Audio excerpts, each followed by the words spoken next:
ಶ್ರೀಮದ್ ಭಾಗವತ ಸ್ಕಂಧ 1 ಅಧ್ಯಾಯ 6 ಶ್ಲೋಕ 11. ಸ್ಫೀತಾಂಜನಪದಾಂಸ್ತತ್ರ ಪುರಗ್ರಾಮವ್ರಜಾಕರಾನ್ ಖೇಟಕರ್ವಟವಾಟೀಶ್ಚ ವನಾನ್ಯುಪವನಾನಿ ಚ.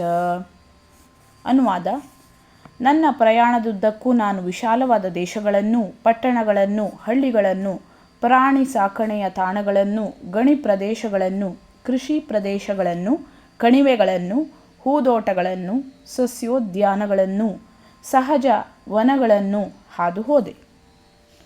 ವ್ಯವಸಾಯ, ಗಣಿಗಾರಿಕೆ, ಪ್ರಾಣಿ ಸಾಕಣೆ, ಕೈಗಾರಿಕೆ, ತೋಟಗಾರಿಕೆ ಮುಂತಾದವುಗಳಲ್ಲಿ ಮಾನವನ ಚಟುವಟಿಕೆಗಳು ಈಗಿದ್ದ ಪ್ರಮಾಣದಲ್ಲಿಯೇ ವರ್ತಮಾನ ಸೃಷ್ಟಿಯ ಹಿಂದಿನ ಸೃಷ್ಟಿಯಲ್ಲೂ ಇದ್ದವು. ಈಗಿದ್ದಂತೆಯೇ ಅದೇ ಚಟುವಟಿಕೆಗಳು ಮುಂದಿನ ಸೃಷ್ಟಿಯಲ್ಲೂ ಇರುವವು. ಎಷ್ಟೋ ಲಕ್ಷ ವರ್ಷಗಳ ನಂತರ ನಿಸರ್ಗದ ನಿಯಮದಿಂದ ಸೃಷ್ಟಿಯೊಂದು ಮೊದಲ್ಗೊಂಡಿತು. ವಿಶ್ವದ ಇತಿಹಾಸ ಅದೇ ರೀತಿ ಕಾರ್ಯತಃ ತಾನಾಗಿ ಪುನರಾವರ್ತನೆ ಆಗುತ್ತಿರುತ್ತದೆ.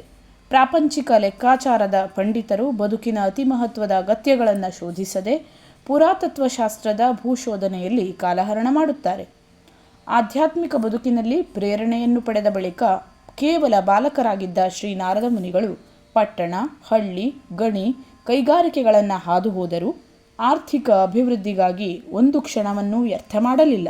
ಅವರು ಆಧ್ಯಾತ್ಮಿಕ ವಿಮುಕ್ತಿಯ ಔನ್ನತ್ಯದೆಡೆಗೆ ನಿರಂತರವಾಗಿ ಸಾಗಿದರು.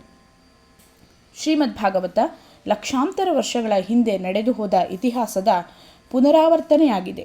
ಇದರಲ್ಲಿ ಹೇಳಲಾದಂತೆ ಈ ಅಲೌಕಿಕ ಸಾಹಿತ್ಯದಲ್ಲಿ ಇತಿಹಾಸದ ಅತ್ಯಂತ ಪ್ರಮುಖ ಅಂಶಗಳನ್ನು ಮಾತ್ರ ದಾಖಲುಗೊಳಿಸಲಿಕ್ಕಾಗಿ ಆಯ್ದುಕೊಳ್ಳಲಾಗಿದೆ. ಶ್ಲೋಕ 12.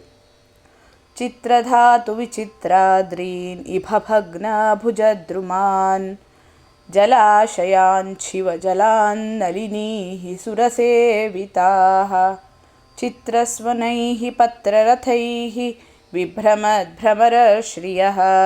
ಅನುವಾದ: ಚಿನ್ನ, ಬೆಳ್ಳಿ, ತಾಮ್ರದಂತಹ ನಾನಾ ಬಗೆಯ ಖನಿಜಗಳ ಗಣಿಗಳಿಂದ ತುಂಬಿದ ಬೆಟ್ಟ ಗುಡ್ಡಗಳನ್ನು ನಾನು ಹಾದು ಹೋದೆ.